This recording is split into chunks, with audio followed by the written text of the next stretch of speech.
اعوذ باللہ من الشیطان الرجیم بسم اللہ الرحمن الرحیم الم تروا ان اللہ سخر لکم ما فی السماوات وما فی الارض واسبغ علیکم نعمہ ظاہرۃ وباطنہ ومن الناس من یجادل فی اللہ بغیر علم ولا ہدی ولا کتاب منیر صدق اللہ العظیم۔ کیا تم نے دیکھا نہیں کہ اللہ تعالیٰ نے تمہارے لیے مسخر کر دیا ہے جو کچھ کے آسمانوں میں ہے اور جو کچھ کے زمین میں ہے؟ یعنی یہ کہ آسمان کے اندر سورج ہے، چاند ہے، یہ سب تمہاری ضرورتیں بہم پہنچانے میں لگے ہوئے ہیں۔ سورج کی تمازت ہے جس سے تمہاری فصلیں پکتی ہیں، اسی سے ہواؤں کا نظام چل رہا ہے، بارشوں کا برسنا، تو یہ سارا معلوم ہوتا ہے کہ تمہارے لیے یہ سب بستر بچھایا ہے اللہ نے اور ساری تمہاری ضرورتیں پوری کی ہیں۔ وَأَسْبَغَ عَلَيْكُمْ نِعَمَهُ، اور اس نے تم پر اپنی ساری نعمتیں مکمل کر دی ہیں، پوری کر دی ہیں۔ ظاہرۃ و باطنۃ، یہ نعمتیں ظاہری بھی ہیں باطنی بھی ہیں، جو باہر سے نظر آتی ہیں دکھتی ہیں، جن کو ہم استعمال کرتے ہیں۔ بہت سی نعمتیں وہ جن کا ہمیں احساس ہی نہیں ہے، ہمارے وجود کے اندر کیا کچھ اللہ تعالی نے ودیعت کیا ہوا ہے اس کا ہمیں پوری طرح احساس بھی نہیں۔ وَمِنَ النَّاسِ مَن يُجَادِلُ فِي اللَّهِ بِغَيْرِ عِلْمٍ، یہ آیت آ چکی ہے سورہ حج میں۔ لوگوں میں سے کچھ ایسے بھی ہیں جو جھگڑتے ہیں اللہ کے معاملے میں یا اللہ کے بارے میں یا اللہ کے احکام کے بارے میں، اللہ کی آیات کے بارے میں، بغیر اس کے کہ بغیر علم کہ ان کے پاس کوئی علم ہو، ولا ہدن، نہ کوئی رہنمائی اور ہدایت ہے، ولا کتاب منیر، نہ کوئی روشن کتاب ہے۔ وَإِذَا قِيلَ لَهُمُ اتَّبِعُوا مَا أَنزَلَ اللَّهُ قَالُوا بَلْ نَتَّبِعُ مَا وَجَدْنَا عَلَيْهِ آبَاءَنَا، اور جب ان سے کہا جاتا ہے کہ پیروی کرو اس کی جو اللہ نے نازل فرمایا ہے، قرآن اتارا ہے، اس کی پیروی کرو، قالوا، وہ کہتے ہیں، بل نتبع ما وجدنا علیہ آباءنا، بلکہ ہم تو پیروی کریں گے اس کی کہ جس کو پر ہم نے پایا ہے اپنے آباء و اجداد کو۔ اور آج کل خاص طور پر یہ لوک ورثہ اور ہماری پرانی روایات، قومی روایات، اور ہماری جو ہیں ہر علاقے کا ایک کلچر ہے، اس کلچر کو زندہ کیا جائے، کروڑ ہر روپیہ ان چیزوں میں صرف کیا جاتا ہے۔ اولو کان الشیطان یدعوہم الی عذاب السعیر، خواہ شیطان ان کو پکار رہا اور بلا رہا ہو، یہ جو باتیں بنا رہے ہیں در حقیقت یہ شیطان کی دعوت اور اس کی تبلیغ ہے در حقیقت، جس کو انہوں نے قبول کیا ہے۔ یدعوہم الی عذاب السعیر، اور وہ انہیں بلا رہا ہے اس جہنم کے عذاب کی طرف۔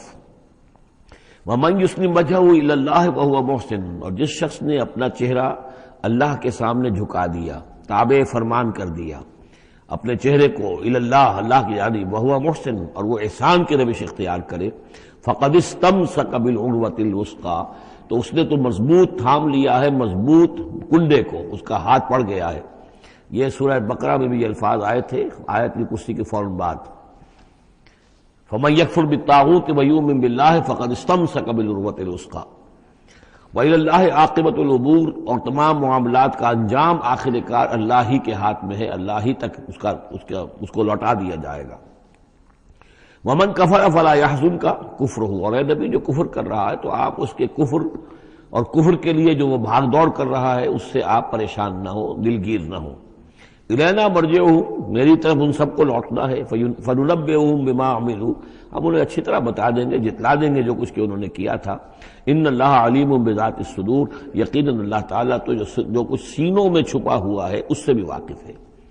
نمتعہم قلیلا، ہم انہیں ذرا تھوڑی دیر کے لیے ساز و سامان دے رہے ہیں، دنیا کے اندر یہ مزے لے لیں، مزے لوٹ لیں۔ ثم نضطرہم الی عذاب غلیظ، پھر ہم انہیں کشاں کشاں لے آئیں گے، کھینچ کر پکڑ کر لے آئیں گے اس عذاب کی طرف جو بہت گاڑھا ہے۔ وَلَئِن سَأَلْتَهُم مَّن خَلَقَ السَّمَاوَاتِ وَالْأَرْضَ لَيَقُولُنَّ اللَّهُ، اور جب اگر آپ ان سے پوچھیں کس نے پیدا کیا آسمان اور زمین تو وہ کہیں گے اللہ نے۔ قُلِ الْحَمْدُ لِلَّهِ، کہیے الحمدللہ، ساری حمد بھی پھر اسی کی ہے۔ بل اکثرہم لا یعلمون، لیکن یہ کہ ان کی اکثریت علم نہیں رکھتی۔ للہ ما فی السماوات والارض، آسمان اور زمین میں جو کچھ ہے وہ اللہ کے لیے ہے، اللہ ہی کا ہے، اللہ کی ملکیت ہے، یہ لام تملیک ہے، اللہ کی ملکیت ہے ہر وہ شے جو بھی کچھ ہے آسمانوں میں اور زمین میں۔ ان اللہ هو الغنی الحمید، یقیناً وہ غنی ہے، اسے کوئی احتیاج نہیں، اور حمید ہے، بڑی خوبیوں والا ہے، اپنی ذات میں ستودہ صفات ہے۔ وَلَوْ أَنَّ مَا فِي الْأَرْضِ مِنْ شَجَرَةٍ أَقْلَامٌ، اور اگر جتنے بھی زمین میں درخت ہیں وہ قلم بن جائیں، والبحر، اور سمندر جو ہے وہ سیاہی بن جائے، جیسے میں یہ مضمون سورہ کہف میں بھی آ چکا ہے۔ قل لو كان البحر مدادا لكلمات ربي ولنفد البحر قبل ان تنفد كلمات ربي ولو جئنا بمثله مددا، اگر پورا سمندر جو ہے میرے رب کے کلمات کو لکھنے کے لیے سیاہی بن جائے تو وہ سیاہی سمندر ختم ہو جائے گا، لیکن یہ کہ میرے رب کی کلمات ختم نہیں ہوں گے چاہے اتنا ہی سمندر اور لے آیا جائے۔ وہی مضمون یہاں بھی آ رہا ہے، اور یہ بات نوٹ کی ہے، میں نے کئی مرتبہ آپ کو بتائی ہے کہ اہم مضامین قرآن مجید میں کم سے کم 2 جگہ ضرور ملتے ہیں۔ ولو، اب وہاں پر صرف سیاہی کا تذکرہ تھا، یہاں سیاہی کے ساتھ قلم۔ ولو ان ما فی الارض من شجرۃ اقلام، اگر جتنے بھی درخت زمین میں ہیں وہ سب کے سب قلم بن جائیں۔ والبحر، اور سیاہی جو ہے یہاں پہ اب محظوظ سمجھیے مدادن، اور بحر جو ہے سمندر جو ہے وہ سیاہی کی شکل اختیار کر لے۔ یمدہ من بعدہ سبعۃ ابحر، اور اس سیاہی کو پھر مزید پھیلائے اور بڑھائے 7 سمندر اور اس کے اندر جو ہے ڈال دیے جائیں۔ ما نفدت کلمات اللہ، اللہ تعالیٰ کی کلمات ختم نہیں ہوں گے۔ اور یہ میں عرض کر چکا ہوں، اس سے مراد کیا ہے کہ ہر شے جو اس کائنات میں ہے اللہ تعالیٰ کے کلمہ کن کا ظہور ہے، تو گویا کہ یہ تمام مخلوقات جو ہے کلمات اللہ ہے۔ اس اعتبار سے ظاہر بات ہے کہ احصاء کرنا ممکن ہی نہیں، اور آج کچھ نہ کچھ ہمیں اندازہ ہے کہ یہ کائنات کتنی وسیع و عریض ہے۔ ابھی تک بڑی سے بڑی ٹیلیسکوپس ایجاد کرنے کے باوجود trillions and trillions and trillions of light years تک تو ہم نے دیکھ لیا ہے، لیکن کائنات کا سرا ابھی ہمیں نظر نہیں آیا کہ یہ شروع کہاں ہوتی ہے ختم کہاں ہوتی ہے۔ تو اس سے اندازہ کریں اللہ تعالیٰ کی خلاقی کا اور اس کی مخلوقات کتنی ہیں۔ تو وہ جتنے بھی کلمات کن ہیں، اگر ان کو لکھنے کے لیے تمام جو ہے زمین کے درخت وہ قلم بن جائیں اور تمام سمندر جو ہیں وہ سیاہی بن جائیں اور 7 سمندر اور بھی اس میں ایڈ کر دیے جائیں، تب بھی یہ کہ اللہ کے کلمات ختم نہیں ہوں گے۔ ان اللہ عزیز الحکیم، یقیناً اللہ تعالیٰ زبردست ہے، حکمت والا۔ اب ادھر تو اس میں تو اللہ تعالیٰ کی تخلیق کی وسعت اور عظمت کا تذکرہ ہو گیا۔ اب اس کا جو اس کے انتظام کا معاملہ، اس کی تدبیر جو ہے، اس میں کس قدر یسر ہے، کتنی آسانی ہے، کتنی سہولت ہے اس کے لیے۔ یعنی اس کائنات کو، جیسے کہ سورہ بقرہ میں آیت الکرسی میں بھی آیا تھا، وَلَا يَئُودُهُ حِفْظُهُمَا، یہ آسمانوں اور زمین کی حفاظت اس پر کوئی بھاری نہیں ہے، مشکل نہیں ہے۔ اس کو جو ہے اس کے تھامنے میں، اس کے چلانے میں کوئی اس کے لیے یہ کام بوجھل نہیں ہے، وزنی نہیں ہے۔ وَلَا يَئُودُهُ حِفْظُهُمَا وَهُوَ الْعَلِيُّ الْعَظِيمُ، تو اسی کو یہاں فرمایا ما خلقکم ولا بعثکم الا کنفس واحدہ، تم سب کو پیدا کرنا اور تم سب کو دوبارہ پیدا کر لینا اللہ تعالیٰ کے لیے ایسے ہی جیسے ایک نفس کا پیدا کر دینا، اللہ کے لیے یہ اتنا یسیر ہے۔ ان اللہ سمیع بصیر، یقیناً اللہ تعالیٰ سمیع ہے اور بصیر ہے۔ تو گویا کہ ایک ہے اللہ کی تخلیق کی وسعت و عظمت، وہ تو کلمات الہی، اور ایک ہے اللہ تعالیٰ پر یہ کتنا ہلکا ہے، اہون علیہ، یہ اس کے لیے بہت آسان ہے، یسر اور سہولت اللہ تعالیٰ اس کے انتظام کو اور اس کو جو لے کر چل رہا ہے وہ اس پر بھاری نہیں۔ الم تر ان اللہ یولج اللیل فی النہار، کیا تم دیکھتے نہیں کہ اللہ تعالیٰ رات کو پرو لاتا ہے دن میں، ویولج النہار فی اللیل، اور دن کو پرو لاتا ہے رات میں۔ اب یہ ایک تو اس کا مفہوم یہ ہو سکتا ہے کہ جیسے ایک ڈوری ہے اور اس ڈوری کے اندر اگر آپ نے دانے ڈالے ہوئے تسبیح میں، ایک سیاہ ہے ایک سفید ہے، ایک سیاہ ایک سفید ہے، سیاہ کے بعد سفید، سفید کے بعد سیاہ، یہ تو آتا چلا جائے گا۔ ایک یہ ہے کہ کبھی دن بڑھتا ہے اور رات گھٹتی ہے، گویا کہ دن جو ہے رات میں داخل ہو رہا ہے، کبھی رات بڑھنے لگتی ہے دن گھٹنے لگتا ہے، گویا کہ دن جو ہے وہ رات کو انکروچ کر رہا ہے، رات کے حصے کو گویا کہ اس نے قبضے میں کر لے لیا ہے۔ تو اس طریقے سے اللہ تعالیٰ پھرو دیتا ہے رات کو دن میں، دن کو رات میں۔ وَسَخَّرَ الشَّمْسَ وَالْقَمَرَ، اور اس نے مسخر کر دیا ہے سورج کو اور چاند کو، كُلٌّ يَجْرِي إِلَىٰ أَجَلٍ مُّسَمًّى، یہ سب کے سب چل رہے ہیں ایک وقت معین تک کے لیے۔ وَأَنَّ اللَّهَ بِمَا تَعْمَلُونَ خَبِيرٌ، اور یقیناً اللہ تعالیٰ جو کچھ کہ تم کر رہے اس سے باخبر ہے۔ ذَلِكَ بِأَنَّ اللَّهَ هُوَ الْحَقُّ، یہ اس لیے کہ اللہ حق ہے۔ وَأَنَّ مَا يَدْعُونَ مِن دُونِهِ الْبَاطِلُ، اور یہ کہ جس کو یہ پکار رہے ہیں اللہ کے سوا وہ سب باطل ہیں، ان کی کوئی حقیقت ہی نہیں۔ باطل اس کو کہتے ہیں جو نظر تو آئے ہو نہ، کوئی حقیقت اس کی نہ ہو، جیسے شراب، پانی نظر آتا ہے لیکن پانی ہے نہیں۔ وَأَنَّ اللَّهَ هُوَ الْعَلِيُّ الْكَبِيرُ، اور یقیناً اللہ تعالیٰ ہی ہے سب سے بلند و بالا اور سب سے بڑا اور عظمت والا۔ أَلَمْ تَرَ أَنَّ الْفُلْكَ تَجْرِي فِي الْبَحْرِ بِنِعْمَتِ اللَّهِ لِيُرِيَكُم مِّنْ آيَاتِهِ، کیا تم دیکھتے نہیں کہ کشتیاں چلتی ہیں سمندر میں یا دریا میں اللہ کی نعمتوں کو لے کر؟ ظاہر بات ہے ٹرانسپورٹ جو ہوتی تھی پہلے بہت بڑی، وہ سمندروں میں کشتیوں سے، دریاؤں میں بھی۔ لِيُرِيَكُم مِّنْ آيَاتِهِ، تاکہ وہ تمہیں دکھائے اپنی آیات میں سے۔ ان فی ذلک لآیات لکل صبار شکور، یقیناً اس میں آیات ہیں، لیکن کس کے لیے؟ ان سب لوگوں کے لیے جو صبر کرنے والے ہیں، شکر کرنے والے ہیں۔ صبار یہ بھی مبالغے کا صیغہ ہے، فعال کے وزن پر، بہت صبر کرنے والا۔ شکور فعول کے وزن پر ہے، بہت زیادہ شکر کرنے والا۔ وَإِذَا غَشِيَهُم مَّوْجٌ كَالظُّلَلِ، اور جب یہ کبھی سمندر میں ہوتے ہیں اور ان کے اوپر ایک موج چڑھتی ہے اور ڈھانپ لیتی ہے انہیں جیسے کہ بادل ہو، ایسی موج آ رہی ہے کہ گویا کہ وہ تمہارے اوپر سے گزر جائے گی۔ دعوا اللہ مخلصین لہ الدین، تو وہ پکارنے لگتے ہیں اللہ کو اسی کے لیے اپنی اطاعت کو خالص کرتے ہوئے۔ فلما نجاہم من البر، اور جب اللہ انہیں نجات دے کر لے آتا ہے خشکی پر، فمنہم مقتصد، تو ان میں سے کچھ وہ لوگ ہیں کہ جو بیچ کی چال پر چلتے ہیں، یعنی یہ کہ اکثر و بیشتر جو ہیں وہ پھر شرک کی راہ اختیار کر لیتے ہیں۔ وما یجحد بآیاتنا الا کل ختار کفور، اور ہماری آیات کا انکار نہیں کرتے مگر وہی جو قول کے جھوٹے ہیں اور ناشکرے ہیں۔ یا ایھا الناس اتقوا ربکم واخشوا یوما، اے لوگو اپنے رب کا تقوی اختیار کرو اور ڈرو اس دن سے، لا یجزی والد عن ولدہ، جس دن کوئی والد اپنے بیٹے سے کسی شے کو دور نہیں کر سکے گا، بچا نہیں سکے گا کسی بھی چیز سے، ولا مولود هو جاز عن والدہ شیئا، اور نہ ہی بیٹا جو ہے وہ اپنے باپ سے کوئی شے دور کر سکے گا، کوئی کسی کے کام نہیں آئے گا، نہ باپ بیٹے کے نہ بیٹا باپ کے، تو باقی سارے رشتے جو ہیں وہ تو اس کے بعد ثانوی ہیں۔ ان وعد اللہ حق، یہاں وہ آیت بھی یاد آ گئی ہوگی آپ کو، یا بنی اسرائیل اذکروا نعمتی التی انعمت علیکم انی فضلتکم علی العالمین واتقوا یوما لا تجزی نفس عن نفس شیئا ولا یقبل منها شفاعۃ ولا یؤخذ منها عدل ولا هم ينصرون۔ یا ایھا الناس اتقوا ربکم واخشوا یوما لا یجزی والد عن ولدہ ولا مولود هو جاز عن والدہ شیئا ان وعد اللہ حق، اللہ کا وعدہ سچا ہے، شدنی ہے، اٹل ہے، ہو کر رہے گا، قیامت آ کر رہے گی، جزا و سزا ہو کر رہے گی۔ فلا تغرنکم الحیات الدنیا، تو دیکھو تمہیں نہ دھوکے میں ڈال دے یہ دنیا کی زندگی، تم اسی کے اوپر ریجھ جاؤ، اسی میں مگن ہو جاؤ، اسی میں گم ہو جاؤ، تو گویا کہ یہ تمہارے لیے پھر دھوکے کی ٹٹی بن گئی کہ اصل زندگی سے تمہیں جو ہے ذہناً جو ہے اس نے غافل کر دیا۔ ولا یغرنکم باللہ الغرور، اور دیکھنا وہ دھوکے باز تمہیں اللہ تعالیٰ کی شان غفاری کے حوالے سے دھوکہ نہ دے۔ یہ شیطان آ کر یہ بھی کہتا ہے کہ اللہ تو بڑا غفار ہے، تم نے کیا کیا، کچھ چھوٹے سے گناہ تھوڑے سے کیے، اللہ کی مغفرت تو بہت وسیع ہے، خامخواہ کاہے کو گھبراتے ہو، کاہے کو توبہ کرتے ہو۔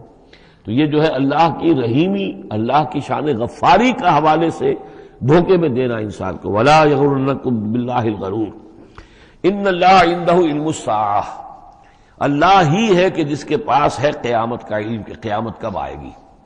ساعہ اور قیامہ، اس کے فرق کو ذہن میں رکھیے۔ گھڑی وہ معین گھڑی جبکہ زلزلہ ہوگا اور یہ اجرام سماویہ جو ہیں وہ ایک دوسرے سے ٹکرائیں گے اور پہاڑ جو ہے روئی کے گالوں، یہ ساعہ ہے جس میں کہ ہلاکت ہوگی دنیا کی آخری۔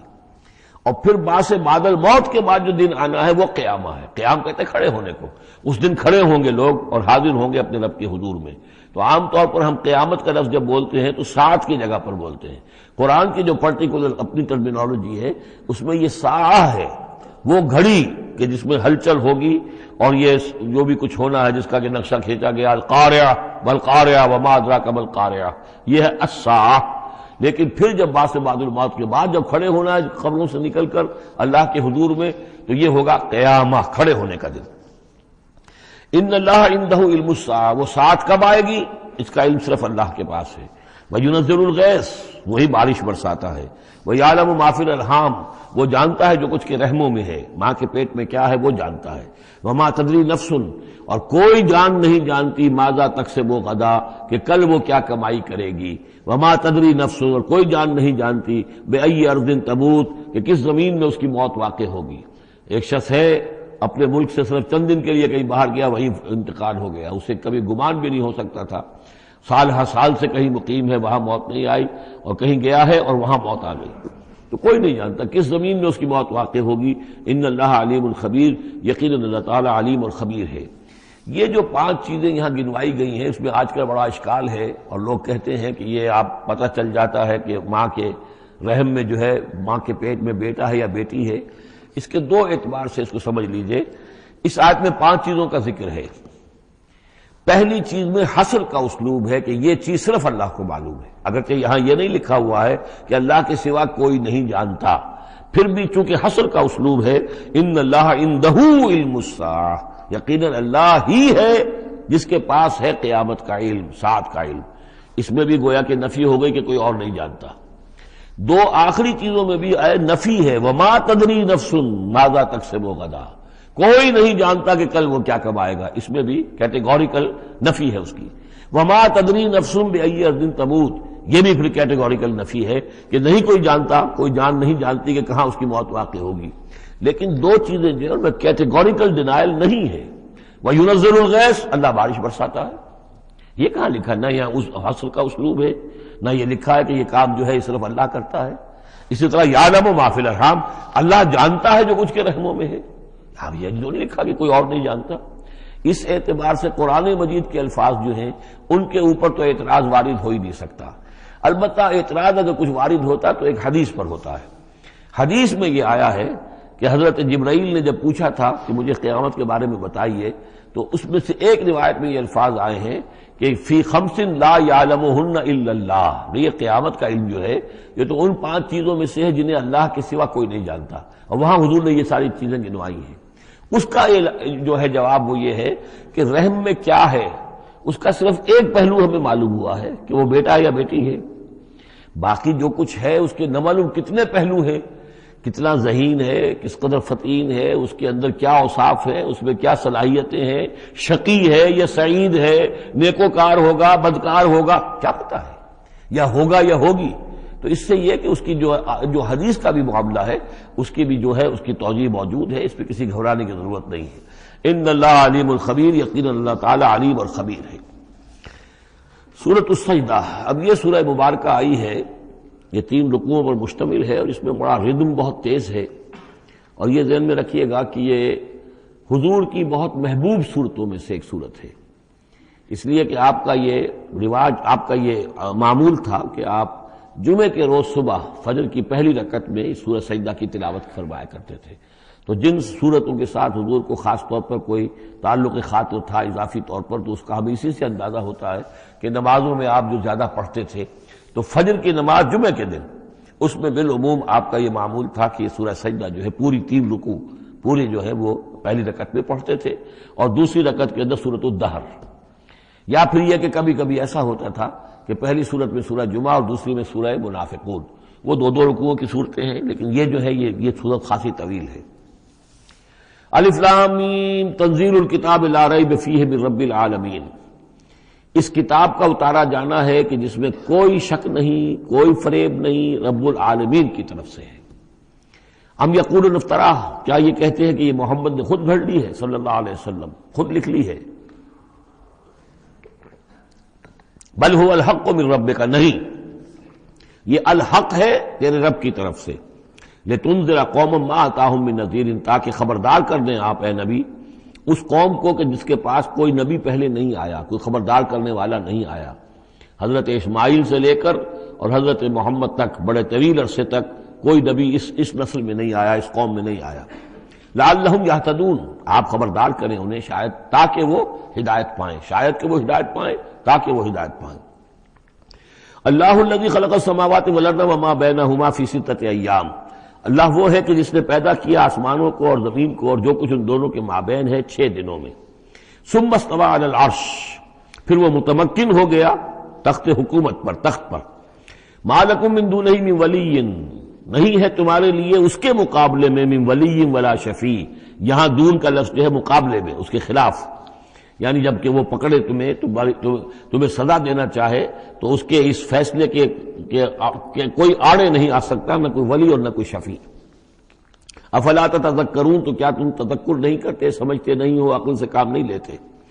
یدبر الامر من السماء الى الارض، وہ تدبیر کرتا ہے امر کی آسمان سے زمین کی طرف۔ ظاہر بات ہے کہ اللہ تعالیٰ کے جو فیصلے ہوتے ہیں، اور اس میں ایک تو ہے 1000 سال کا ایک نقشہ ہے جو اللہ بناتا ہے، پلاننگ ہے، جو اللہ کا ایک دن ہے، لیکن یہ کہ ہمارے حساب سے جو 1 سال ہے اس کے لیے بھی جو لیلۃ القدر آتی ہے وہ در حقیقت وہ اس سال کا بجٹ سیشن ہے کہ اس 100,000 سال میں سے اس سال کے اندر کیا کیا ہونا ہے۔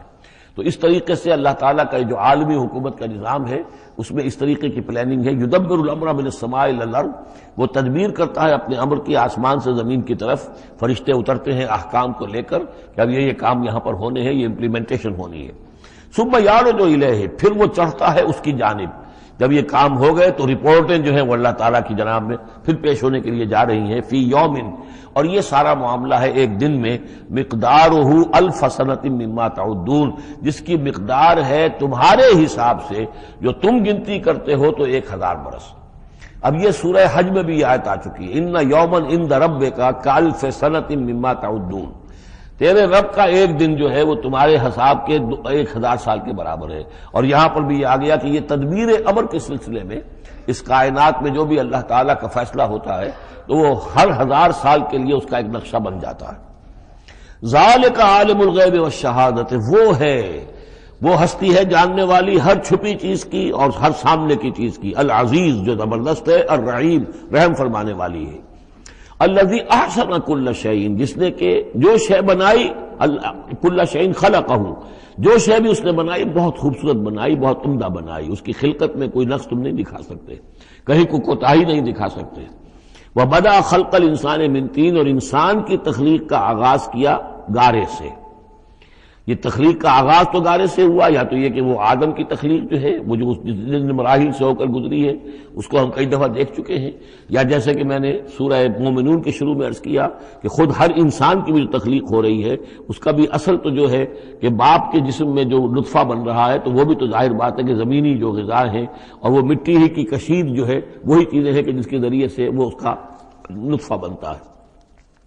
لیکن اس کے بعد ثم جعل نسلہ من سلالۃ من ماء مہین، پھر یہ جو نسل چلی ہے آدم کی علیہ الصلوۃ والسلام، اب یہ چلی ہے اس بے قدر پانی کی کہ نچڑا ہوا پانی جو ہے سلالۃ من ماء مہین، اس سے اب یہ نسل آگے چل رہی ہے. پہلا مرحلہ آدم کا مٹی سے آدم تک، اب آدم سے آگے جو تناسل کا معاملہ چل رہا ہے نوع انسانی کا، ریپروڈکشن جس نظام سے ہو رہی ہے اس کا یہ نسل جو ہے اس میں یہ ذریعہ بن رہا ہے. ثم سواہ ونفخ فیہ من روحہ، اب یہاں سما جو آ رہا ہے گویا کہ نسل انسانی میں سے جو بھی کوئی ایک بچہ جو ہے اس کو اللہ تعالیٰ اس کی نوک پلک سنوار دیتا ہے، ونفخ فیہ من روحہ، اور اس میں پھر پھونکتا ہے اپنی روح میں سے. یہ میں عرض کر چکا ہوں کہ یہ حدیث نبوی سے جو بڑی پختہ حدیث ہے حضرت عبداللہ ابن مسعود رضی اللہ تعالیٰ عنہ سے، اس میں یہ ہے کہ 40 دن نطفے کی شکل ہے، 40 دن مضغہ ہے، بلکہ درمیان میں علقہ ہے، اور پھر 120 دن کے بعد اللہ تعالیٰ فرشتے کو بھیجتا ہے جو اس میں روح پھونکتا ہے. وَنَفَخَ فِيهِ مِن رُوحِهِ وَجَعَلَ لَكُمُ السَّمْعَ وَالْأَبْصَارَ وَالْأَفْئِدَةَ، اور اس نے تمہارے لیے بنا دیے ہیں کان بھی اور آنکھیں بھی، اور تمہیں عقل بھی دی ہے یا دل بھی، جو بھی چاہے کہہ لیں، اس لیے کہ دل کی بھی ایک عقل ہے اور ایک عقل حیوانی ہے. قَلِيلًا مَا تَشْكُرُونَ، بہت ہی کم ہے جو شکر تم کرتے ہو. وَقَالُوا إِذَا ضَلَلْنَا فِي الْأَرْضِ أَإِنَّا لَفِي خَلْقٍ جَدِيدٍ، اور یہ کہتے ہیں کہ جب ہم زمین میں گم ہو جائیں گے، رل مل جائیں گے، مٹی ہو کر مٹی میں مل جائیں گے، تحلیل ہو جائیں گے. اور آج کا کوئی نوجوان کہے گا جبکہ اس کے تو ایٹم جو ہے وہ بھی منتشر ہو گئے، اس کے الیکٹرانز بھی پتہ نہیں کہاں سے کہاں گئے، اب اسی کے جسم سے کھاد بن گئی ہے، وہ اس کا جسم کھاد بن گیا ہے، اور وہ کھاد جو ہے وہ پلانٹس کے اندر آ گئی ہے، اور وہ پلانٹس جو ہیں وہ بکری نے کھا لیے ہیں، اور بکری سے کہیں سے کہاں پہنچ گئے، کیسے جمع ہوں گے اس کے اجزاء. وَقَالُوا إِذَا ضَلَلْنَا فِي الْأَرْضِ، جب ہم زمین کے اندر گم ہو جائیں گے، کھوئے جائیں گے، أَإِنَّا لَفِي خَلْقٍ جَدِيدٍ، کیا پھر ہمیں ایک نئی تخلیق جو ہے عطا ہو جائے گی. بل ہم بلقاء ربہم کافرون، حقیقت میں یہ اپنے رب کی ملاقات کا انکار کر رہے ہیں، کیونکہ انہیں معلوم ہے کہ ان کے کرتوت کیا ہیں. ظاہر بات ہے جس کے دل کے اندر اللہ کے لیے خلوص اور محبت ہے اور دل را بدل رہیس، تو اسے یہ بھی یقین ہوگا میرا پروردگار بھی مجھ پر شفقت فرمائے گا، رحم فرمائے گا. آپ اگر مخلص ہیں اللہ کے ساتھ تو اللہ تعالیٰ کی طرف سے بھی رحمت کی امید ہوگی، تو پھر تو انسان ملنا چاہے گا. یہ لوگ انکار کرنا چاہتے ہیں اللہ سے ملاقات کا، اعتراض یہ کر رہے ہیں کیسے ہو سکتا ہے، کیسے پیدا ہو سکتے ہیں. حالانکہ بے وقوف یہ دیکھیں کہ اگر تمہیں وہ پہلی مرتبہ پیدا کر سکتا ہے تو دوبارہ پیدا کرنا کیسے مشکل ہوگا. تو تمہیں پہلے بھی پیدا کیا، زمین ہی سے اجزاء آئے ہیں، سارے ایٹمز وہیں سے آئے ہیں، وہیں سے ہو کر تمہارے وجود جو ہے وہ بنا ہے. قُلْ يَتَوَفَّاكُم مَلَكُ الْمَوْتِ الَّذِي وُكِّلَ بِكُم، کہہ دیجئے کہ تمہیں قبض کر لے گا وہ فرشتہ جو موت کا فرشتہ ہے جو تم پر مقرر کر دیا گیا ہے. ثم إِلَىٰ رَبِّكُمْ تُرْجَعُونَ، پھر تم اپنے رب کی طرف لوٹا دیے جاؤ گے. وَلَوْ تَرَىٰ إِذِ الْمُجْرِمُونَ نَاكِسُو رُءُوسِهِمْ، اور کاش کہ تم دیکھ سکو وہ منظر جبکہ یہ مجرم کھڑے ہوں گے سر ڈالے ہوئے اپنے پروردگار کے سامنے، ربنا ابصرنا وسمعنا، وہ کہیں گے پروردگار اب ہم نے دیکھ لیا، حقیقت ہم پر منکشف ہو گئی، اب ہم نے سن لیا، ہر بات جو ہے ہم نے پا لی، فرجینا، تو ایک دفعہ ہمیں دنیا میں لوٹا دے، نعمل صالحا، اب ہم نیک عمل کریں گے، انا موقنون، اب ہمیں یقین آ گیا، ایمان کیا، ایمان سے بھی آگے کی بات، اب تو پورا یقین ہمیں حاصل ہو گیا، وَلَوْ شِئْنَا لَآتَيْنَا كُلَّ نَفْسٍ هُدَاهَا، اگر اسی طرح ہم نے ہدایت دینی ہوتی پردے اٹھا کر تو دنیا ہی میں ہم سب کو جو ہے ہدایت دے دیتے۔ اب فائدہ جو ہے اب ایمان لانے کا کوئی فائدہ نہیں ہے، اب تو جزا کا وقت ہے، یہ اب وہ امتحان کا وقت ختم ہو چکا۔ وَلَوْ شِئْنَا لَآتَيْنَا كُلَّ نَفْسٍ هُدَاهَا وَلَكِنْ حَقَّ الْقَوْلُ مِنِّي، لیکن میری طرف سے تو یہ میرا فیصلہ جو ہے یہ ثابت ہو چکا ہے، پختہ ہے، صادر ہو چکا ہے، لَأَمْلَأَنَّ جَهَنَّمَ مِنَ الْجِنَّةِ وَالنَّاسِ أَجْمَعِينَ، کہ میں جہنم بھی تو میں نے بنائی ہے نا، آخر اس کے لیے بھی مجھے ایندھن چاہیے، تو اب تو یہ کہ تم لوگ اس کا ایندھن بنو گے، اب تو میں جنات اور انسان جو بھی تھے، جو باغی تھے ہمارے، اب ان کو اس جہنم کے اندر جھونک کر رہیں گے، فَذُوقُوا بِمَا نَسِيتُمْ لِقَاءَ يَوْمِكُمْ هَذَا، اب چکھو ذرا مزہ اس چیز کا جو تم نے آج کے دن کی ملاقات کا انکار کیا یا اسے نظر انداز کیے رکھا، انا نسیناکم، ہم نے بھی اب تمہیں نظر انداز کر دیا، اب ہم سے بات نہ کرو، لا تکلمون، اب ہم مجھ سے بات نہ کرو، وذوقوا عذاب الخلد بما کنتم تعملون، اور جو کچھ تم کرتے رہے اس کی پاداش میں اب ہمیشگی والا عذاب چکھو۔ انما یؤمن بآیاتنا الذین اذا ذکروا بها، میری ایمان رکھنے والے تو ہماری آیات پر وہ لوگ ہیں کہ جب انہیں ہماری آیات کے ذریعے سے تذکیر کی جاتی ہے، نصیحت کی جاتی ہے، انہیں سنائی جاتی ہے، خروا سجدا، وہ سجدے میں گر پڑتے ہیں، وسبحوا بحمد ربہم، اور وہ اپنے پروردگار کی حمد کے ساتھ تسبیح کرتے ہیں، وہم لا یستکبرون، اور وہ گھمنڈ نہیں کرتے، تکبر نہیں کرتے۔ یہ آیت سجدہ ہے۔ تتجافی جنوبہم عن المضاجع، رات کے اوقات میں ان کے پہلو بستروں سے دور رہتے ہیں، علیحدہ رہتے ہیں، رات کو یبیتون لربہم سجدا وقیاما، ایک تو وہ شخص ہے کہ جو ساری رات پڑا سوتا رہتا ہے، اور ایک وہ ہے کہ جو وقفے سے اٹھتا ہے، اللہ کو یاد کرتا ہے، کبھی کھڑا ہے کبھی سجدہ کر رہا ہے، تو ان کے پہلو جو ہیں وہ ان کے بستروں سے علیحدہ رہتے ہیں، یدعون ربہم خوفا وطمعا، اپنے رب کو پکارتے رہتے ہیں، دعا کرتے رہتے ہیں اپنے رب سے، خوف کے ساتھ بھی اور طمع کے ساتھ بھی، انہیں امید بھی ہوتی ہے، لالچ بھی ہوتا ہے کہ اللہ تعالیٰ رحم فرمائے، مغفرت فرمائے، لیکن ڈر بھی رہتا ہے کہ کہیں ہماری پکڑ نہ ہو جائے۔ وَمِمَّا رَزَقْنَاهُمْ يُنْفِقُونَ، اور جو کچھ ہم نے انہیں دیا ہے اس میں سے پھر وہ خرچ کرتے ہیں ہماری رضا جوئی کے لیے۔ فَلَا تَعْلَمُ نَفْسٌ مَّا أُخْفِيَ لَهُم مِّن قُرَّةِ أَعْيُنٍ، تو کسی جان کو نہیں معلوم، کسی انسان کو نہیں معلوم کیا کچھ چھپایا گیا ہے ان کے لیے ان کی آنکھوں کی ٹھنڈک کے واسطے، یعنی جنت میں ہم نے کیا کچھ چھپایا ہوا ان کے لیے کوئی نہیں جانتا، فلا تعلم نفس، کوئی نہیں جانتا۔ اسی مضمون کو اصل میں حضور نے ادا کیا ہے کہ ما لا عین رات ولا اذن سمعت وما خطر علی قلب بشر، باقی جو چیزیں بیان کی گئی ہیں ان کے بھی اصل حقیقت تو وہاں کھلے گی، لیکن پھر بھی یہ تو ابتدائی نزول ہے، پہلی مہمان نوازی ان چیزوں سے ہے جن کا کہ قرآن مجید میں ذکر ہے، جن کو کہ ہم سمجھ سکتے ہیں۔ اصل نعمتیں جو جنت کی ہیں وہ تو یہ فلا تعلم نفس، کوئی نہیں جانتا کیا کچھ چھپایا گیا ان کے لیے، اللہ تعالیٰ نے کیا کچھ تیار کر کے رکھا ہوا ہے ان کی آنکھوں کی ٹھنڈک کا سامان۔ جزاء بما كانوا يعملون، وہ بدلہ ہوگا ان کے اعمال کا۔ افمن کان مومنا کمن کان فاسقا، تو بھلا ایک شخص کہ جو مومن ہے کیا وہ ایسا ہو جائے گا جیسے فاسق ہو؟ کیا ان کا انجام برابر ہوگا؟ لا یستوون، نہیں وہ برابر نہیں ہو سکتے۔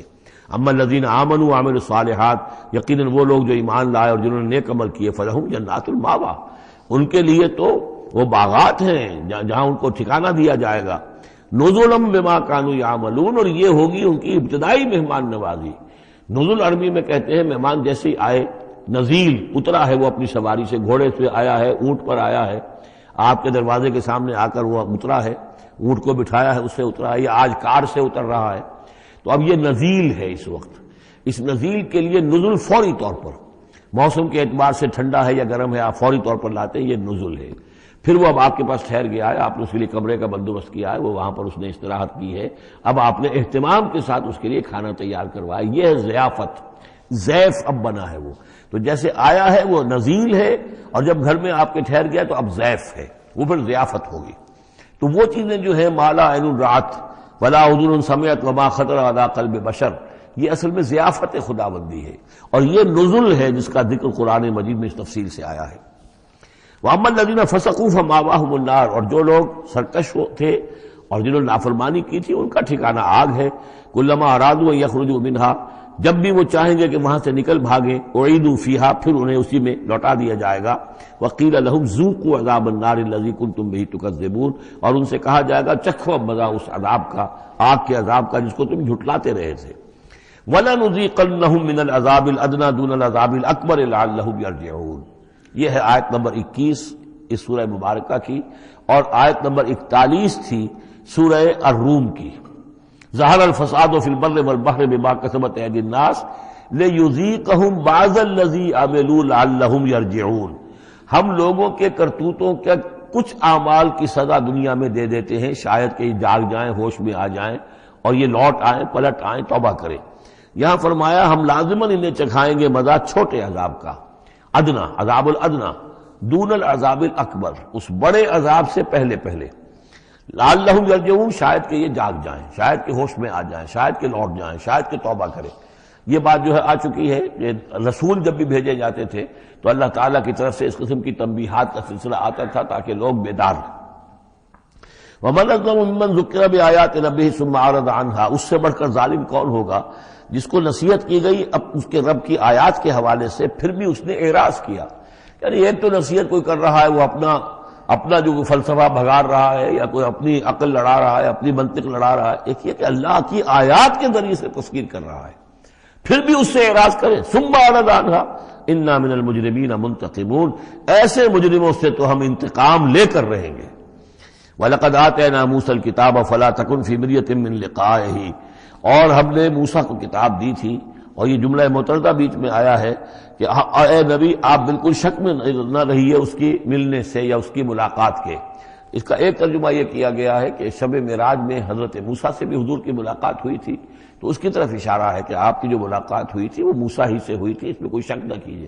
لیکن زیادہ جو قرین قیاس ہے اور جو سیاق و سباق کے ساتھ مناسبت رکھتا ہے وہ یہ ہے، تو اے نبی آپ بالکل کوئی شک نہ رکھیں اس بات میں کہ جو کتاب موسیٰ کو دی گئی تھی وہ واقعتاً اللہ کی طرف سے تھی، کتاب کا ملنا اللہ کی طرف سے تھا، اور اس قرآن کا ملنا جو آپ کو ملی ہے یہ بھی اللہ کی طرف سے ہے۔ اور حضور سے خطاب کرتے ہوئے بھی در حقیقت یہاں پر روح سخن جو ہے وہ لوگوں سے ہے کہ تم کوئی شک نہ کرو کہ تورات اللہ نے ہی دی تھی حضرت موسیٰ کو، اور قرآن اللہ ہی نے دیا ہے محمد کو صلی اللہ علیہ وسلم۔ وَجَعَلْنَاهُ هُدًى لِّبَنِي اسرائیل، اور اس کو ہم نے ٹھہرایا تھا، بنا دیا تھا ہدایت، رہنمائی بنی اسرائیل کے لیے۔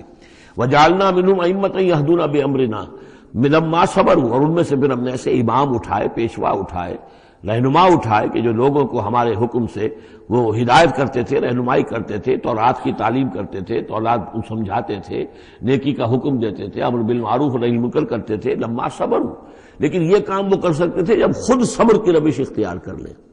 اگر آدمی اپنی تمام توانائیاں اور قوتیں زیادہ سے زیادہ عیش، زیادہ سے زیادہ دولت جمع کرنے پر کرے گا تو وقت کہاں سے لائے گا ان کاموں کے لیے؟ اور اس کام کے لیے تو ظاہر بات ہے آپ کو بدی پر کسی کو روکنا ہے، ٹوکنا ہے، نہیں منکر کرنا ہے تو کوئی صبر بھی کرنا پڑے گا، کوئی مصیبت بھی آئے گی، کوئی تکلیف بھی آئے گی، کوئی آپ کو ستائے گا بھی، گالیاں دے گا، اور اگر حکومت کے خلاف آپ نے کوئی بات کہی ہے تو حکومت آپ کو سزا دے گی۔ لہذا صبر کے بغیر یہ کام نہیں ہوتے۔ وَجَعَلْنَا مِنْهُمْ أَئِمَّةً يَهْدُونَ بِأَمْرِنَا، اب ہر شخص کے ہم میں سے یہ خواہش پیدا ہونی چاہیے کہ اللہ تعالی ہمیں بھی، اگر بنی اسرائیل میں سے اللہ تعالی نے بہت سے لوگ ایسے اٹھا دیے جن کی یہ تعریف کی جا رہی ہے، جعلنا منہم ائمۃ یہدون بامرنا لما صبروا، اللہ تعالی ہمیں توفیق دے کہ ہم بھی اس امت مسلمہ میں اسی کام کے کرنے والے بن جائیں تاکہ لوگوں کو خیر کی طرف بلائیں، حق کی طرف دعوت دیں، لیکن اس کے لیے اپنے لیے صبر اختیار کرنا ضروری ہے۔ کم سے کم اپنا جو ہے اسٹینڈرڈ آف لیونگ رکھیں تاکہ یہ کہ ہم اپنا وقت سپیئر کر سکیں، جس کو تبلیغی بھائی کہتے ہیں تفریغ الاوقات، اوقات فارغ نہیں کریں گے اپنے، سارا وقت تو لگا ہوا ہے آپ پیسہ کمانے میں اس لیے کہ اس کے ایک خاص قسم کا معیار زندگی بنا لیا ہے، اور اس کو مینٹین کرنے کے لیے اب جتنا کچھ آپ کو چاہیے اب دن رات ایک کریں گے تو آپ اپنے اس معیار زندگی کو مینٹین کر سکتے ہیں۔ گویا کہ اب ہم اس معیار زندگی کو پوج رہے ہیں، ہمارے پاس اب وقت ہی نہیں ہے، صلاحیت کہاں لگائیں، کس وقت میں لگائیں، کیا کام کریں۔ لیکن صبر کی روش ہوگی اور پھر قرآن مجید کے ساتھ وہ تعلق ہوگا تو پھر انشاءاللہ تعالی اللہ تعالیٰ نے انسان میں بڑی صلاحیتیں رکھی ہیں، بڑی قوتیں رکھی ہیں، مسجود ملائک بنایا ہے، اللہ کے کریشن کا کلائمیکس ہے، یہ تو اللہ تعالیٰ کی یوں سمجھیے کہ تخلیق کا نقطۂ عروج ہے، تو اس کے اندر صلاحیتیں ہیں. آدمی ارادہ کر لے، ہمت کرے، فیصلہ کر لے، تو پھر یہ کہ اللہ تعالیٰ جو ہے اس کے لیے راستے کھول دیتا ہے. وَجَعَلْنَا مِنْهُمْ أَئِمَّةً يَهْدُونَ بِأَمْرِنَا لَمَّا صَبَرُوا وَكَانُوا بِآيَاتِنَا يُوقِنُونَ. ایک تو یہ کہ صبر کریں اور ہماری آیات کے اوپر پورا یقین ہو. إِنَّ رَبَّكَ هُوَ يَفْصِلُ بَيْنَهُمْ يَوْمَ الْقِيَامَةِ فِيمَا كَانُوا فِيهِ يَخْتَلِفُونَ. یقیناً آپ کا رب فیصلہ کرے گا ان کے مابین قیامت کے دن ان تمام چیزوں میں جن میں یہ اختلاف کر رہے تھے. اولم یہد لہم کما اہلکنا من قبلہم من القرون یمشون فی مساکنہم.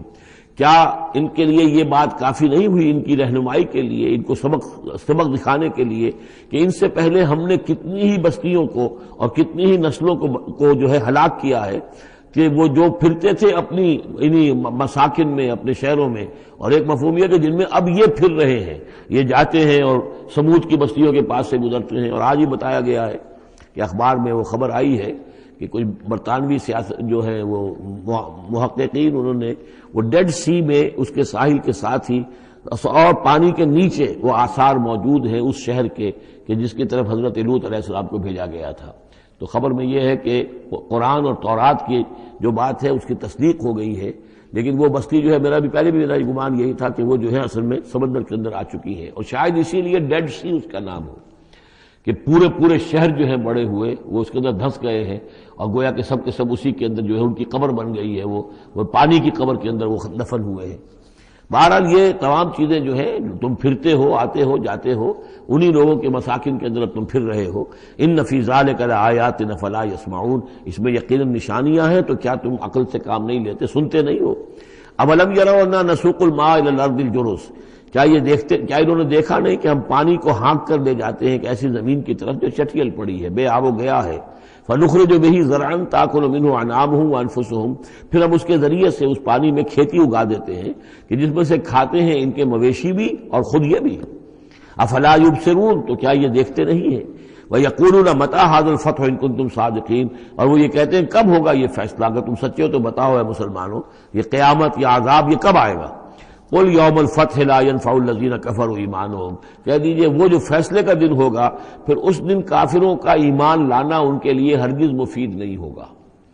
ایمان لانا غیب میں اب، جبکہ وہ حقائق جو ہیں وہ غیب کے پردے میں چھپے ہوئے ہیں، تب وہ مفید ہے. لیکن جب فیصلہ ہو جائے گا اور جب تمام حقائق جو ہیں وہ نگاہوں کے سامنے آ جائیں گے، یوم الفتح لا ينفع الذین کفروا ایمانہم ولا هم ينظرون. اور پھر انہیں کوئی مہلت نہیں ملے گی کہ اب وہ کوئی توبہ کر لیں یا کوئی اپنی اصلاح کر لیں. فاعرض عنہم. تو اے نبی آپ ان سے اعراض فرمائیے، ان سے درگزر کیجئے، ان کی باتوں پر زیادہ نہ جائیے. منتظر انہم منتظرون. آپ بھی انتظار کیجئے اور یہ بھی انتظار کر رہے ہیں. اب اس کے بعد آ گئی ہے سورہ احزاب. 8 سورتیں مکی اب ختم ہو گئی. سورۃ الفرقان، سورۃ الشعراء، سورۃ النمل، سورۃ القصص، پھر سورۃ العنکبوت، سورۃ الروم، سورۃ لقمان اور سورۃ السجدہ. اب یہ سورت ہے واحد، اور یہ نوٹ کر لیجئے اچھی طرح، اس کا جوڑا ہے سورہ نور کے جو ہم پڑھ چکے ہیں. پہلے 14 سورتوں کے بعد ایک سورت آئی مدنی، سورہ نور. اب 8 مکی صورتوں کے بعد ایک سورت آئی ہے، یہ سورہ احزاب. اور اتنی گہری مناسبت ان کے مضامین میں، معاشرتی احکام. زمانہ نزول کے اعتبار سے یہ 1 سال پہلے نازل ہوئی ہے سورہ نور سے. یہ سن 5 زمانہ نزول ہے، وہ سن 6 زمانہ نزول ہے. چنانچہ جو معاشرتی احکام آئے ہیں ان میں بھی آپ کو یہ ترتیب ملے گی کہ پردے کے ابتدائی احکام اس صورت میں آئے ہیں. اور پردے کے ابتدائی احکام سے مراد کیا ہے؟ گھر سے باہر نکلتے ہوئے عورت کو کیا کرنا ہے، مسلمان عورت کو کیا کرنا ہے، گھر سے باہر کا پردہ کیا ہے. لیکن گھر کے اندر جو پردہ ہے، سطر ہے اس کا ذکر جو ہے وہ یہ سورہ نور کے اندر تھا جو ہم پڑھ چکے ہیں. اس کے محرم کون کون ہیں، گھر میں کون آ سکتا ہے، باقی سب جو ہے نامحرم. وہ گھروں میں ہمارا جو نظام بنا تھا کہ بیٹھک باہر ہوتی تھی، جو بھی مہمان آیا ہے، کوئی آیا باہر ٹھہرے گا، اندر نہیں جائے گا. باہر کا ایک مردانہ حصہ ہے مکان کا، پھر وہ ایک ڈیوڑی ہوتی تھی، ڈیوڑی میں سے اندر پھر زنانہ ہے. خواتین آئیں گی تو اندر جائیں گی، باقی مرد جو ہے وہ باہر ٹھہریں گے، اندر نہیں جائیں گے. ہمارے یہاں کی وہ مکس جو ہے وہ معاشرت نہیں تھی، مخلوط معاشرت نہیں تھی. تو اس میں یہ ہے کہ جو نامحرم ہے وہ وہاں رہیں گے، باہر بیٹھک میں بیٹھیں گے، اور جو محرم ہے وہ اندر جا سکتا ہے. اس جو گھر کی خاتون ہے، خاتون خانہ ہے، اس کا بھائی ہے، اس کا بھتیجا ہے، اس کا بھانجا ہے، اس کے والد ہیں، اس کا چچا ہے، وہ ہے، ٹھیک ہے، وہ محرم ہے، وہ گھر کے اندر جا سکتے. یہ سارے احکام اس میں دیے گئے. سورہ نور کا اور سورہ احزاب کا ایک فرق یہ ہے کہ سورہ احزاب میں اگرچہ جنگ کے معاملے میں کچھ تذکرہ تو ہے، لیکن کسی جنگ کا وہاں پر ذکر موجود نہیں ہے۔ خلافت قائم کرنے کا معاملہ ہے، وہ آیا ہے کہ خلافت اب قائم ہوگی، لیکن خلافت کے قیام کے لیے جو اصل ٹرننگ پوائنٹ تھا وہ جنگ احزاب تھی، غزوہ احزاب، اس کا ذکر جو ہے وہ سورہ احزاب میں ہے۔ تو اس طریقے سے یہ دونوں صورتیں باہم بہت ہی ایک دوسرے سے مشابہ ہیں، اور جیسا کہ میں نے عرض کیا تھا آیت نمبر 35 وہاں کی عظیم ترین آیت ہے، اللہ نور السماوات والارض مثل نورہ کمشکات فیہا مصباح المصباح فی زجاجہ، یہ جو آیت ہے پوری وہ عظیم ترین آیت ہے ایمان کی حقیقت پر۔ اور ٹھیک 35ویں آیت اس صورت کے اندر ہے کہ جب وہ ایمان حقیقی دل میں پیدا ہو جاتا ہے تو انسان کی شخصیت میں کیا اوصاف پیدا ہوتے ہیں، وہ 10 اوصاف مردوں اور عورتوں کے ذمن میں دوہرا کر آئے ہیں، وہ اس سورہ مبارکہ میں نمبر 35 آیت وہی ہے۔ اس میں ایک خاص بات نوٹ کیجئے کہ اگرچہ اس کے جو 2 رکوع ہیں، دوسرا اور تیسرا، وہ ایک ہے اپنے مضمون میں، اور اس کے اندر غزوہ احزاب کا تذکرہ ہے۔ پہلا رکوع جو ہے وہ پھر چوتھے کے ساتھ جا کر ملے گا، جیسے کہ ہم نے دیکھا تھا سورہ توبہ کے اندر بھی کہ پہلا رکوع پھر چوتھے کے ساتھ جا کر ملتا تھا، اس کے مضامین جو ہے اس کے ساتھ ملتے تھے۔ درمیان میں جو ہے 2 رکوع آ گئے تھے کہ جو 1 سال پہلے نازل ہوئے، جو کہ یعنی فتح مکہ سے پہلے نازل ہوئے، لیکن اس کے بعد وہ جو نازل ہوئے ہیں سن 9 کے اندر، اس کے اندر جو ہے وہ پہلا رکوع کی 6 آیات اور اس کے بعد پھر چوتھا اور 5واں رکوع ہے۔ بالکل وہی آپ کو ترتیب یہاں ملے گی، اس لیے کہ قرآن کا اسلوب یہ ہے کہ خاص جو موضوع ہوتا ہے کسی سورت کا، اس سے متعلق آیات کو پہلے نکال کر رکھ دیتے ہیں۔ جیسے سورہ انفال میں بھی ہم نے دیکھا یسألونک عن الانفال قل الانفال للہ والرسول، اگرچہ وہاں پھر بات کو چھوڑ دیا گیا، پھر جا کر وہ سورت کے وسط میں مضمون آ رہا ہے۔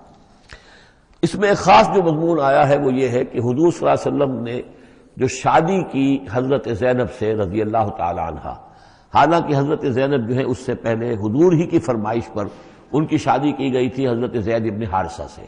زید ابن حارثہ رضی اللہ تعالی عنہ حضور کے غلام تھے، اور حضور نے انہیں آزاد کر کے اپنا بیٹا بنا لیا تھا، تو محبت بہت تھی حضور کو حضرت زید ابن حارثہ سے۔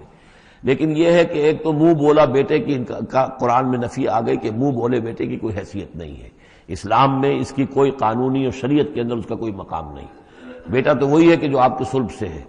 دوسرے یہ کہ اب منہ بولے بیٹے کی بیوی جب حضرت زید نے طلاق دی تو آیا منہ بولے بیٹے کی بیوی سے کوئی شخص جو ہے وہ نکاح کر سکتا ہے؟ کیا وہ محرمات ابدیہ میں سے ہے؟ تو عرب میں رواج یہ تھا کہ چونکہ وہ منہ بولے بیٹے کو بھی سمجھتے تھے کہ جیسے اصلی بیٹا ہے، تو جیسے یہ کہ جو صلبی بیٹا ہے اس کی بیوی سے اگر اس نے طلاق دے دی ہو یا فرض کیجئے بیٹا فوت ہو گیا ہو، تب بھی یہ ہے کہ اس کی جو بیوی ہے بیوہ ہے یا مطلقہ ہے اس سے وہ شخص شادی نہیں کر سکتا، شوہر جو فوت ہو گیا ہے یا جس نے طلاق دی اس کا باپ۔ تو یہاں پر اس پہ بڑا طوفان اٹھا، بلکہ یہ کہ حضور کو خود اندیشہ تھا۔ حضور نے ایک طرح سے کہہ کے بہت کہہ سن کر حضرت زینب کو آمادہ کیا تھا کہ وہ شادی کر لیں۔ زینب جو ہے رضی اللہ تعالیٰ عنہ اونچے گھرانے کی، بنو ہاشم کی خاندان سے تعلق رکھنے والی، اور حضرت جو زید ابن حارثہ تھے ان پر غلامی کا داغ لگ چکا تھا، تو عرب کی ایک خاص جو ہے ان کے ہاں ایک سوچ تھی، ان کا ایک مزاج تھا، ان کی روایات تھیں، لیکن بہرحال حضرت زینب نے حضور کی فرمائش پر وہ نکاح کر لیا، لیکن یہ کہ ان میں نباہ نہیں ہو سکا۔ حضرت زینب انہیں ذہناً قبول نہیں کر سکی کہ یہ میرے برابر کا ہے یا میری اس کی حیثیت جو ہے وہ واقعی ایسی ہے، یعنی شوہر کو جس طرح آنکھوں پر بٹھانا چاہیے، شوہر سے جس طریقے سے اس کا ادب ہونا چاہیے وہ نہیں کر سکی حضرت زینب۔ لہذا حضرت زید ابن حارثہ جو ہے متواتر کہتے رہتے تھے کہ حضور ہمارا معاملہ ٹھیک نہیں چل رہا ہے، مجھے اجازت دیجیے کہ میں ان کو طلاق دے دوں۔ حضور روکتے تھے کہ ایک تو میں نے اس کو کہہ سن کر شادی کروائی، وہ تو اس کے لیے آمادہ بھی نہیں تھی، نہ گھر والے آمادہ تھے، لیکن میرے کہنے سے شادی کر لی انہوں نے، اب یہ طلاق دیں گے تو طلاق کا داغ لگے گا ان کے اوپر اور صدمہ ہوگا، تو حضور روکتے رہے۔ لیکن شاید یہ بھی دل میں آپ کے خیال تھا کہ اگر خدا نہ خواستہ زید نے طلاق دے ہی دی تو پھر زینب کی دل جوئی اس کے بغیر ممکن نہیں ہوگی کہ میں خود پھر ان سے شادی کروں، لیکن میں کیسے شادی کروں گا جبکہ میں نے تو زید کو اپنا منہ بولا بیٹا بھی کہا تھا، تو اس حوالے سے تو اسکینڈل بن جائے گا، اور پورے لوگ جو ہیں دشمن تو موجود ہیں، مارے آستین منافقین بھی موجود تھے، وہ اس کو ایک ایشو بنا لیں گے میرے خلاف۔ یہ ہے پس منظر جو پہلے رکوع میں آ رہا ہے۔ یا ایھا النبی اتق اللہ، اے نبی اللہ کا تقوی اختیار کیجئے، ولا تطع الکافرین والمنافقین، اور کافروں اور منافقوں کی باتیں نہ مانیے۔ میں آپ کو اطاعت امر صرف حکم دینے کو نہیں کہتے بلکہ مشورے کو بھی کہتے ہیں، اور اطاعت صرف کسی کا حکم ماننے کو نہیں کہتے، کسی کی بات کو وزن دینا، توجہ سے سننا، یہ بھی اس میں شامل ہے۔ وَلَا تُطِعِ الْكَافِرِينَ وَالْمُنَافِقِينَ، آپ ان کافروں اور منافقین کی بات کا دھیان نہ کریں۔ ان اللہ کان علیما حکیما، یقیناً اللہ تعالی علیم ہے اور حکیم ہے۔ وَاتَّبِعْ مَا یوحیٰ الیک من ربک، اور پیروی کیجئے اس کی کہ جو آپ کی طرف، آپ کے رب کی طرف سے وحی کی جا رہی ہے۔ ان اللہ کان بما تعملون خبیرا، اور جو کچھ تم کرتے ہو اللہ اس سے واقف ہے۔ وتوکل علی اللہ، اور اللہ پر توکل کیجئے۔ وکفیٰ باللہ وکیلا، اور اللہ ہے کافی ہے آپ کے توکل کے لیے، آپ کے لیے سہارا۔ یعنی یہ کہ آپ لوگوں کی جو پروپیگنڈا ہوگا اس کا اندیشہ ہے آپ کو، اس کا بالکل دھیان نہ کیجئے۔ ما جعل اللہ لرجل من قلبین فی جوفہ، اللہ تعالیٰ نے کسی انسان کے دل میں دو دل نہیں رکھے، کسی کے سینے میں، کسی کے پیٹ میں، یہاں پہ جوف جو ہے خالی جگہ کو کہتے ہیں، تو سینے کے اندر، کیونکہ یہ کیویٹی کہلاتی ہے، چیسٹ کیویٹی، اور پھر دوسری جو ہے ایبڈومینل کیویٹی ہے، تو اس میں دو دل نہیں رکھے ہیں، مگر دل ایک ہی ہوتا ہے۔ اسی طریقے سے گویا کہ بات کہی جا رہی ہے، کہنے کو تو ہم کہہ دیتے ہیں کہ دل جو ہے اور ہمارے دل یکجا ہو گئے ہیں، دل سے دل مل گیا، رہتا تو دل ہی رہتا، ایک ہی رہتا ہے انسان کا اپنا دل۔ لیکن اسی طریقے سے کسی شخص کی دو مائیں نہیں ہوتی، ماں تو وہی ہوتی ہے جس نے اس کو جنا ہے، اور کسی شخص کا بیٹا جو ہے، بیٹا وہی ہوتا ہے جو اس کی صلب سے پیدا ہوا ہو۔ باقی یہ ہے کہ منہ بولا بیٹا جو وہ بیٹا نہیں بن جاتا۔ وما جعل ازواجکم اللہ، اور نہیں اللہ نے بنایا ہے تمہاری ان بیویوں کو، اللہ تظاہرون منہن، کہ جن سے تم زہار کر بیٹھتے ہو۔ یہ زہار کا مضمون سورہ مجادلہ میں آئے گا۔ عربوں میں روایت یہ تھا کہ بہت ناراض ہو گئے، بیوی سے کہہ دیا تم تو میری ماں کی طرح ہو، گویا کہ اب یہ ہمیشہ کے لیے حرام ہو گئی۔ طلاق مغلظ کا بھی مغلظ در مغلظ طلاق ہو گئی، اب وہ کسی طرح بھی اس کے لیے اس سے کوئی تعلق رکھنا جائز نہیں ہے۔ تو یہ زہار جو ہے ماں بنا دیا، کہہ دیا کہ ماں بن گئی تو گویا کہ ماں بن گئی، لیکن اللہ تعالیٰ کے ہاں وہ ماں نہیں بنتی، ماں تو وہی ہے، جیسے کہ فرمایا وما جعل ازواجکم اللہ تظاہرون منہ امہاتہم، جن سے تم زہار کر بیٹھتے ہو، جنہیں تم یہ کہتے ہو کہ تم میری ماں کے مانند یا ماں کی پیٹھ کے مانند ہو میرے لیے، تو وہ اللہ تمہاری مائیں نہیں بن جاتی۔ وما جعل ادعیاکم ابناءکم، نہ تمہارے منہ بولو بیٹوں کو اللہ تعالیٰ نے بیٹا بنایا ہے۔ ذالکم قولکم بافواہکم، یہ تو تمہاری منہ کی باتیں ہیں، منہ سے تم نے وہ جملہ کہہ دیا، تم تو میری ماں کی مانند ہو یا ماں کی پیٹھ کے مانند ہو، اور اسی طریقے سے کہہ دیا تم میرے بیٹے ہو، بیٹا تو وہی ہوگا۔ واللہ یقول الحق، اللہ تعالیٰ حق فرما رہا ہے، وہو یہدی السبیل، اور وہی سیدھے راستے کی طرف ہدایت دینے والا ہے۔ ادعوہم لآبائہم، لوگوں کو پکارا کرو ان کے باپوں کے ساتھ، باپوں کے نام کے ساتھ، چنانچہ یہ حکم ہے۔ اگر آپ نے کسی کو لے لیا ہے، کوئی اپنے بھتیجے کو، بھانجے کو، آپ کے ہاں اولاد نہیں ہے، تو بہت سے مسائل آ جاتے ہیں، لوگ کہتے ہیں کہ میں اپنا نام لکھوا دوں اس کے باپ کی جگہ تاکہ اس کو پتہ نہ چلے، چھوٹے سے بچے کو لے آئے تو اب وہ کیا کہے گا کہ یہ میرے اصل والدین نہیں ہیں، میرے والدین تو وہ تھے، بڑا ہو کر معلوم ہوگا۔ تو ایک یہی سمجھیے کہ سائیکولوجیکل شوق جو پہنچتا ہے، اس سے بچانے کے لیے بعض لوگ سوچتے ہیں کہ ہم اپنا ہی نام درج کروا دیں وہاں پر اور اس کا نام ولدیت اسی کی، لیکن نہیں، یہ حرام مطلق ہے۔ قرآن مجید کا یہ صاف حکم ہے، قول یہ ادعوہم لآبائہم، ان کو پکارو ان کے نام، ان کے باپوں کے نام کے حوالے سے۔ اسی لیے پہلے حضرت زید کو لوگ کہتے تھے زید ابن محمد، اس لیے کہ حضور نے انہیں اپنا بنایا ہوا تھا متبنہ اور منہ بولا بیٹا۔ یہ آیتیں جب نازل ہوئی تو پھر اب وہ رہ گئے زید ابن حارثہ، دوبارہ وہ زید ابن محمد اب نہیں رہے۔ ادعوہم لآبائہم هو اقسط عند اللہ، یہی زیادہ مبنی بر انصاف ہے اللہ کے نزدیک۔ فإن لم تعلموا آباءهم فإخوانكم في الدين، اور اگر تم جانتے نہیں ان کے باپ کو، کہیں کوئی بچہ جو ہے، چھوٹا سا بچہ کہیں مل گیا ہے، معلوم نہیں، نہ اس کو ہوش تھا، ایسا ہوا ہے پارٹیشن کے وقت بہت ہوا ہے، پوری گاڑی جو ہے آ رہی تھی، سب کے سب جو ہے وہ قتل کر دیے گئے، کوئی بچہ کہیں پر زندہ مل گیا ہے، اور ایسے لوگ، ان سے ملاقات بھی ہوئی ہے ایک صاحب سے لاہور میں، اب ان کو کسی نے لے کر پال لیا ہے، ٹھیک ہے، لیکن یہ کہ اگر اب معلوم نہیں کہ ان کے باپ کا نام کیا ہے، کوئی نہیں جانتا، نہیں ہے اگر تم اس کے باپ کا نام نہیں جانتے، فَإِن لَمْ تَعْلَمُوا آبَاءَهُمْ فَإِخْوَانُكُمْ فِي الدِّينِ وَمَوَالِيكُمْ، وہ تمہارے دینی بھائی شمار ہوں گے اور وہ تمہارے رفیق ہیں، تمہارے موالی ہیں۔ وَلَيْسَ عَلَيْكُمْ جُنَاحٌ فِيمَا أَخْطَأْتُمْ بِهِ، لیکن جو کچھ تم سے اب تک کوئی غلطی ہو گئی ہے یا غلطی ہو جائے تو اللہ تعالیٰ تمہیں پکڑے گا نہیں۔ وَلَكِن مَا تَعَمَّدَتْ قُلُوبُكُمْ، لیکن جو بھی کچھ تم اپنے دلوں سے پورے ارادے کے ساتھ کرو گے تو اس پر یقیناً اللہ تعالیٰ جو ہے حساب لے گا۔ وَكَانَ اللَّهُ غَفُورًا رَحِيمًا، اور یقیناً اللہ غفور اور رحیم ہے، بخشنے والا اور مہربان۔ النبی اولیٰ بالمؤمنین من انفسہم، یقیناً نبی جو ہے اہل ایمان کے لیے ان کی اپنی جانوں سے زیادہ محبوب ہونا چاہیے، زیادہ جو ہے حقدار ہے کہ وہ اپنی جانوں سے زیادہ حضور کی جان کی فکر کریں، حضور کی جان سے محبت رکھیں۔ وَأَزْوَاجُهُ أُمَّهَاتُهُمْ، اس میں یہ ہے کہ یہاں پر یوں سمجھیے کہ گویا کہ محذوف یہ ہے کہ وَهُوَ أَبٌ لَهُمْ، یعنی حضور جو ہے، رسول جو ہے وہ ان کے لیے بمنزلہ باپ ہے۔ اس کے لیے ایک حدیث بھی موجود ہے کہ میرا مقام تم سب کے والد کی حیثیت سے، جیسے کہ فرمایا گیا ازواجہ امہاتہم، ابھی آ رہا ہے کہ اس کی جو بیویاں ہیں نبی کی وہ تمام مسلمانوں کی مائیں ہیں۔ اسی لیے ہم ام المومنین حضرت عائشہ، ام المومنین حضرت خدیجہ الکبریٰ، ام المومنین حضرت صفیہ، تو یہ تمام جو ہے صفیہ ہیں، تو یہ سب کی سب جو ہے ام المومنین ہیں۔ تو النبی اولا بالمومنین من انفسہم وہو اب لہم، ان کے لیے باپ کے درجے میں ہے۔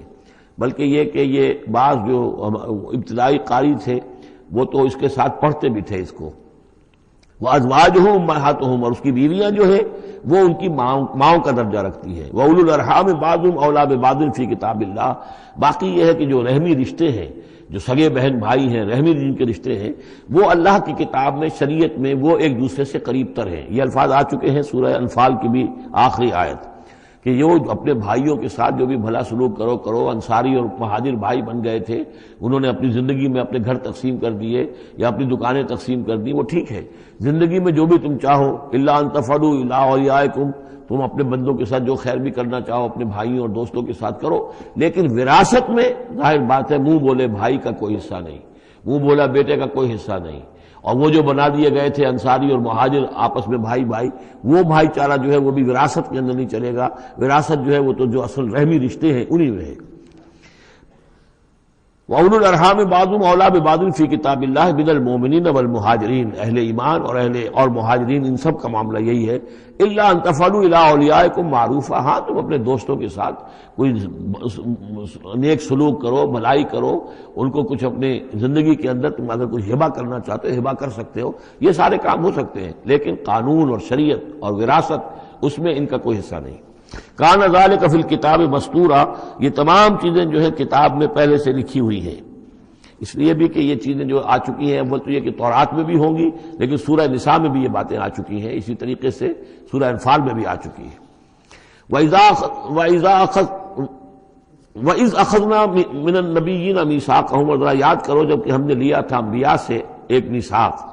یہ آل عمران میں ہم پڑھ چکے ہیں، 81 اور 82 نمبر 81 82 آیات ہیں یہ، اس میں ہم نے میثاق لیا تھا، میثاق النبیین، ومنک ومن نوح، آپ سے بھی لیا تھا اور نوح سے بھی لیا تھا، وابراہیم وموسیٰ وعیسیٰ ابن مریم، اور ابراہیم سے اور موسیٰ سے اور عیسیٰ ابن مریم سے، واخذنا منہم میثاقا غلیظا، اور ان سب سے ہم نے بڑا گاڑا قول و قرار لیا تھا، میثاق لیا تھا۔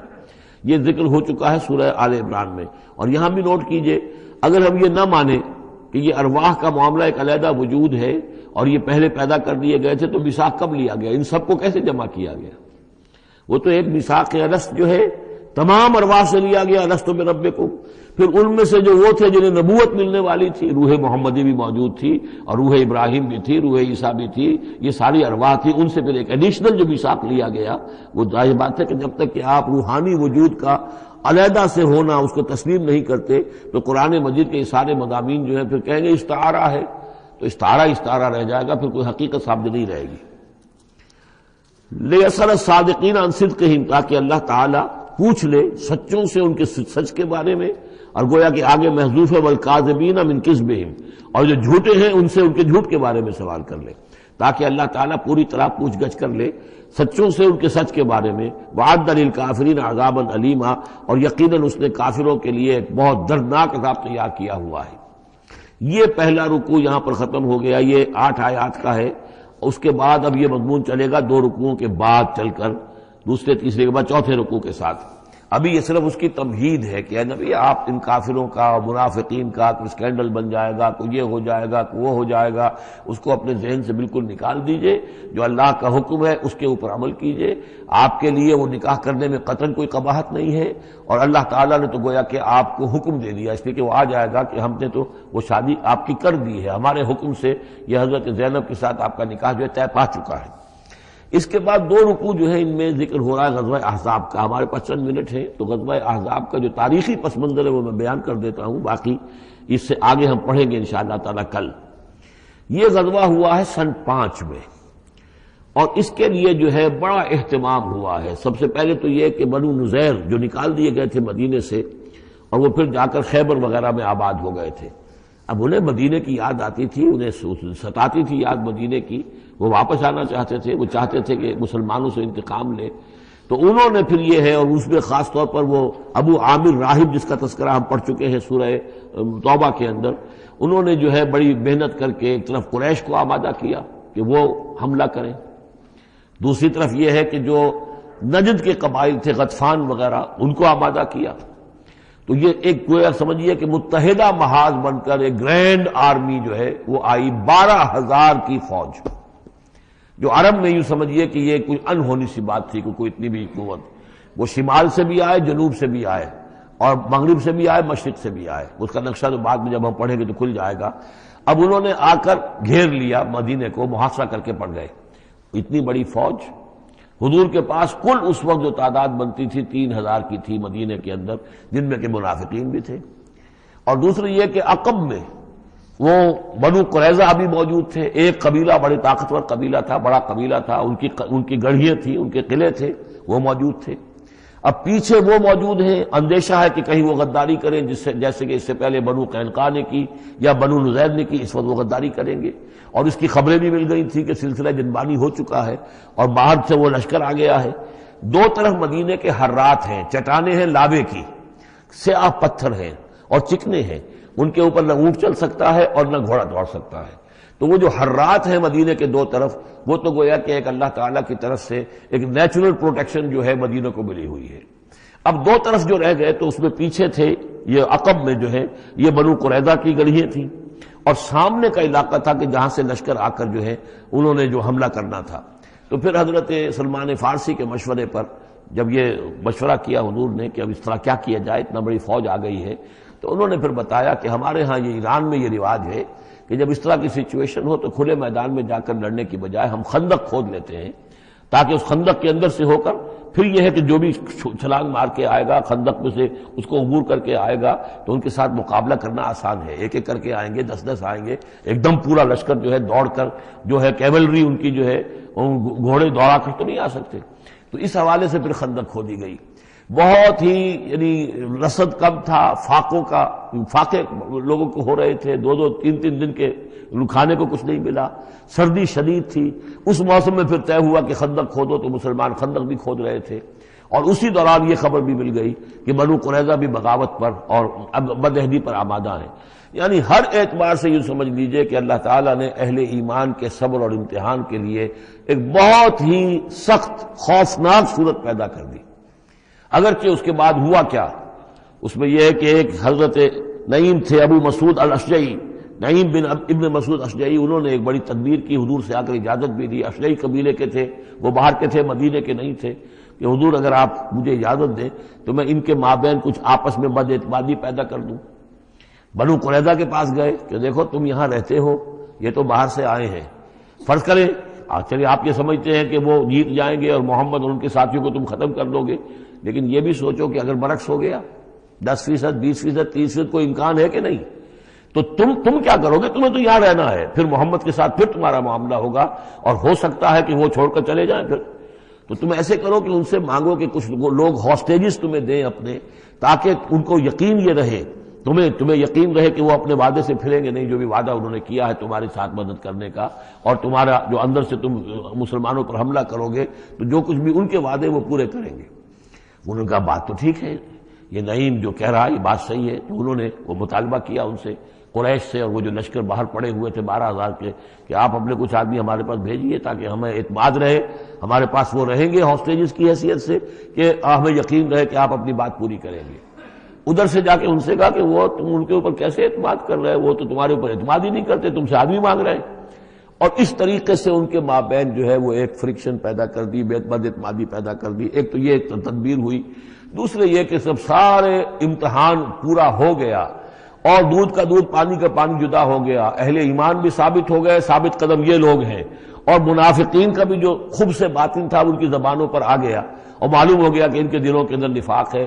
پھر اللہ تعالیٰ نے ایک تیز آندھی بھیجی، وہ آندھی ایسی آئی، جھکڑ ایسا آیا کہ وہ لشکر جو تھا اس کے خیمے اڑ گئے، جہاں دیگیں چڑھی ہوئی تھی چولہوں کے اوپر آگ لگ گئی اور اس سے ایک افراتفری پیدا ہوئی جس کے نتیجے میں وہ لشکر انہوں نے وہاں سے کیمپ اٹھایا اور چلے گئے. باقاعدہ کوئی بڑی لڑائی کی کوئی شکل پیدا ہی نہیں ہوئی، لیکن اللہ نے بس امتحان جو ہے ایک شریر مسلمانوں کا لے لیا. اب اس کے بارے میں انشاءاللہ تعالی کل ہم اس کا مطالعہ کریں گے. بارک اللہ لی و لکم فی القرآن العظیم ونفعنی وإیاکم بالآیات والذکر الحکیم.